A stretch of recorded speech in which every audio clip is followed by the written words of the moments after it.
Congressman Raul Labrador of Idaho joins us for an update on those negotiations. Congressman, I've got two questions in order. What's going to happen, likely happen, and what ought to happen? What's going to happen, I believe, or likely to happen, is that we're going to have a short-term CR, whether it's the 4-week or maybe a 3-week CR. Continuing resolution to fund the government. A continuing resolution to fund the government. The Democrats right now are pretty desperate because they thought they had the upper hand when they went into these negotiations. They thought that they were going to win, but I think they started realizing that the American people are turning against them. If they shut down the government because of illegal immigration, I don't think anyone's going to stand with them except for their base. Right. And I think they're starting to believe that. And you can see a little bit of desperation with Chuck Schumer going to the White House, with kind of some of the things that they're doing. I believe right now, maybe even at this time, they're having a conference with all the Senate Democrats. They're talking to each other. So I think something's going to happen.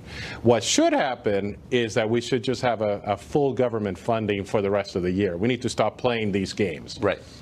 You know, we've done 4 CRs in the House of Representatives, continuing resolutions. We actually passed a funding bill about 6 months ago. The House of Representatives has done their job. We decided that we wanted to fully fund the government.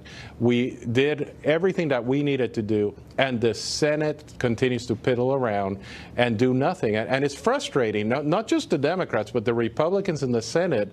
They need to change their rules. They need to figure out how it is that we're going to be able to get 51 people to vote for a funding bill. We shouldn't be subjected to the Democrats' demands on every one of these funding bills every single time. We have all 3 branches of government. We have the 2 houses and the White House. We should be able to just but it's you don't have to tie DACA to funding the government. The Constitution doesn't specify you have to legalize people here illegally before you fund the government. No, it's the Democrats who want to do that. Right. And they want to shut down the government because they want to put the priorities of illegal immigrants ahead of the American people.